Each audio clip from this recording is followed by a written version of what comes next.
Luke sat dejectedly on a log, put his head in his hands, and spoke softly to himself. I can't do it. I can't go on alone. A voice floated down to him on the dim mist. Yoda and I will be with you always. It was Ben's voice. Luke turned around swiftly to see the shimmering image of Obi-Wan Kenobi standing behind him. Ben! He whispered. There were so many things he wanted to say, they rushed through his mind all in a whirl, like the churning, puffed cargo of a ship in a maelstrom. But one question rose quickly to the surface above all others. Why, Ben? Why didn't you tell me? It was not an empty question. I was going to tell you when you had completed your training, the vision of Ben answered. But you found it necessary to rush off unprepared. I warned you about your impatience. His voice was unchanged, a hint of scolding, a hint of love. You told me Darth Vader betrayed and murdered my father. The bitterness he'd felt earlier with Yoda had found its focus now on Ben. Ben absorbed the virtual undefensively, then patted it with instruction. Your father, Anakin, was seduced by the dark side of the Force. He ceased to be Anakin Skywalker and became Darth Vader. When that happened, he betrayed everything that Anakin Skywalker believed in. The good man who was your father was destroyed. So what I told you was true, from a certain point of view. A certain point of view? Luke rasped derisively. He felt betrayed by life more than anything else, though only poor Ben was available to take the brunt of his conflict. Luke, Ben spoke gently, you're going to find that many of the truths we cling to depend greatly on our own point of view. Luke turned unresponsive. He wanted to hold on to his fury, to guard it like a treasure. It was all he had. He would not let it be stolen from him, as everything else had been stolen. But already he felt it slipping, softened by Ben's compassionate touch. I don't blame you for being angry, Ben coaxed.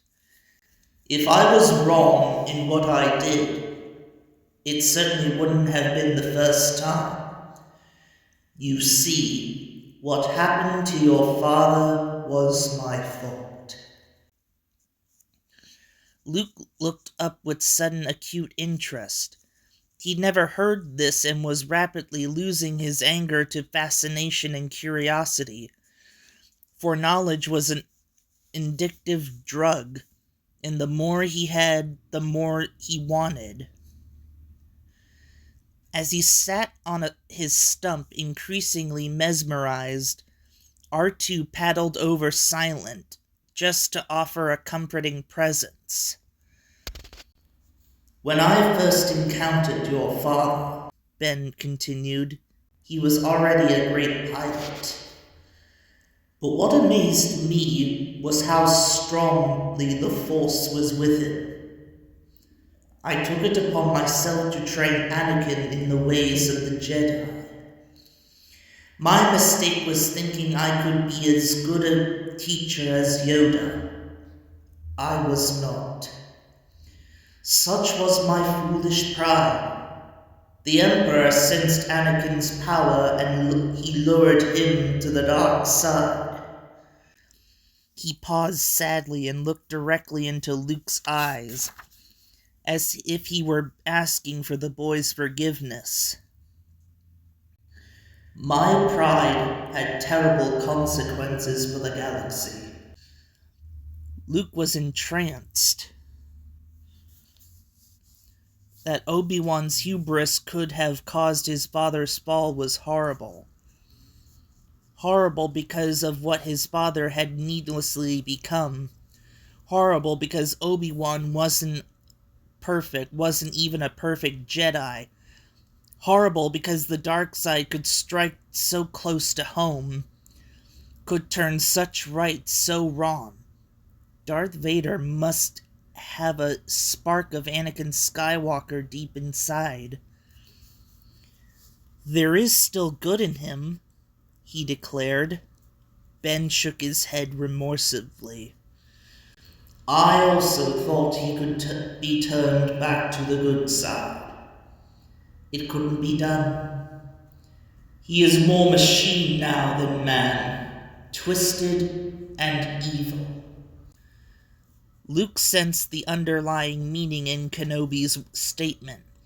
He heard the words as a command. He shook his head back at the vision. I can't kill my own father. You should not think of that machine as your father. It was the teacher speaking again. When I saw what had become of him, I tried to dissuade him, to draw him back from the dark side. We fought. Your father fell into a molten pit. When your father clawed his way out of that fiery pool, the change had been burned into him forever. He was Darth Vader, without a trace of Anakin Skywalker. Irredeemably dark, scarred, kept alive only by machinery and his own black will. Luke looked down at his own mechanical right hand. I tried to stop him once. I couldn't do it. He would not challenge his father again. He could not. Vader humbled you when first you met him, Luke, but that experience was part of your training. It taught you, among other things, the value of patience. Had you not been so impatient to defeat Vader then, you could have finished your training here with Yoda. You would have been prepared. But I had to help my friends. And did you help them? It was they who had to save you. You achieved little by rushing back prematurely, I fear. Luke's indignation melted, leaving only sadness in his wake. I found out Darth Vader was my father, he whispered. To be a Jedi, Luke, you must confront, then go beyond the dark side. The side your father couldn't get past. Impatience is the easiest door for you, like your father. Only your father was seduced by what he found on the other side of the door, and you have held firm. You're no longer so reckless now, Luke. You are strong and patient, and you are ready for your final confrontation. Luke shook his head again, as the implications of the old Jedi's speech became clear. I can't do it, Ben. Obi-Wan Kenobi's shoulders slumped in defeat. Then the Emperor has already won. You were our only hope. Luke reached for alternatives. Yoda said I could train another to... The other he spoke of is your twin sister. The old man offered a dry smile. She will find it no easier than you to destroy Darth Vader. Luke was visibly jolted by this information. He stood up to face this spirit. Sister? I don't have a sister. Once again, Obi-Wan put a gentle inflection in his voice to soothe the turmoil brewing in his young friend's soul. To protect you both against the Emperor, you were separated when you were born. The Emperor knew as I did that one day, with the Force on their side, Skywalker's offspring would be a threat to him. For that reason, your sister has remained safely anonymous. Luke resisted this knowledge at first. He neither needed or wanted a twin. He was unique. He had no missing parts, save for the hand whose mechanical replacement he now flexed tightly.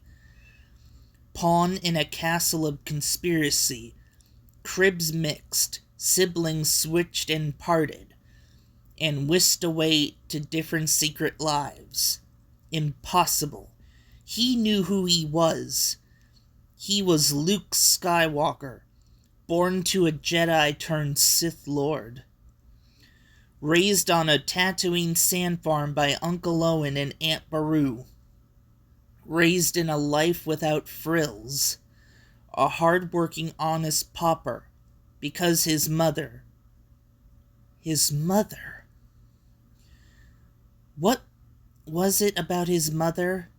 What had she said? Who was she? What had she told him? He turned his mind inward to a place and time far from the damp soil of Dagobah, to his mother's chamber, his mother and his sister. His sister. Leia! Leia is my sister, he exclaimed, nearly falling over the stump. Your insight serves you well, Ben nodded. He quickly became stern, though. Bury your feelings deep down, Luke. They do you credit, but they could be made to serve the Emperor. Luke tried to comprehend what his old teacher was saying. So much information, so fast, so vital. It almost made him swoon. Ben continued his narrative. When your father left, he didn't know your mother was pregnant. Your mother and I knew he would find out eventually. But we wanted to keep you both as safe as possible, for as long as possible. So I took you to live with my brother Owen on Tatooine. And your mother took Leia to live as the daughter of Senator Organa on Alderaan.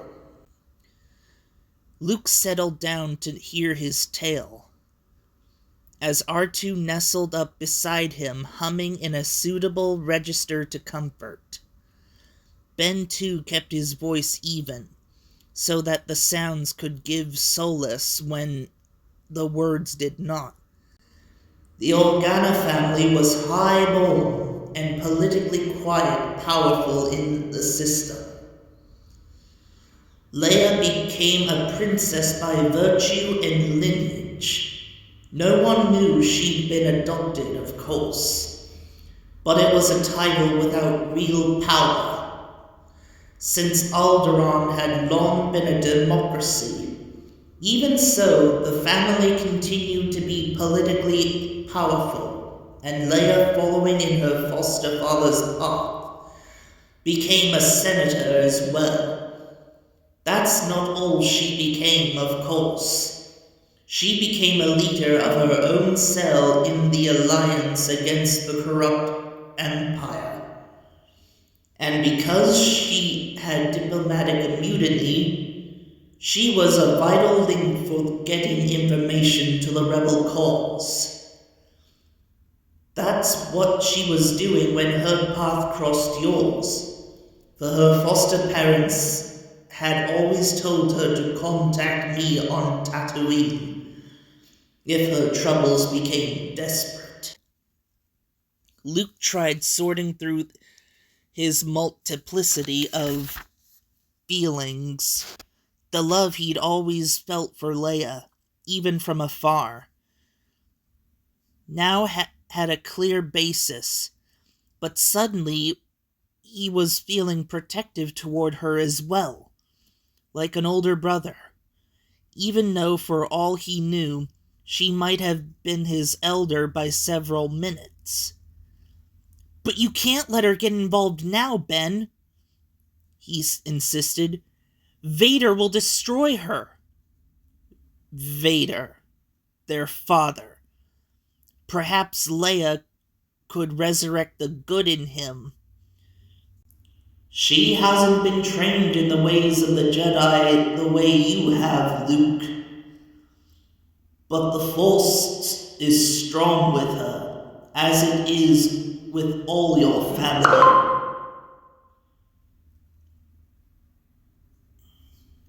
That is why her path crossed mine. Because the Force in her must be nourished by a Jedi. You're the last Jedi now, Luke. But she returned to us, to me, to learn and grow. Because it was her destiny to learn and grow, and mine to teach." He went on more slowly, each word deliberate, each pause empathetic. "You cannot escape your destiny, Luke." He locked his eyes on Luke's eyes and put as much of his spirit as he could into the gaze to leave it forever imprinted on Luke's mind. "Keep your sister's identity secret, for if you fail, she is truly our last hope. Gaze on me now, Luke. The coming fight is yours alone, but much will depend on its outcome. And it may be that you can draw some strength from my memory. There is no avoiding the battle, though you can't escape your destiny. You will have to face Darth Vader again."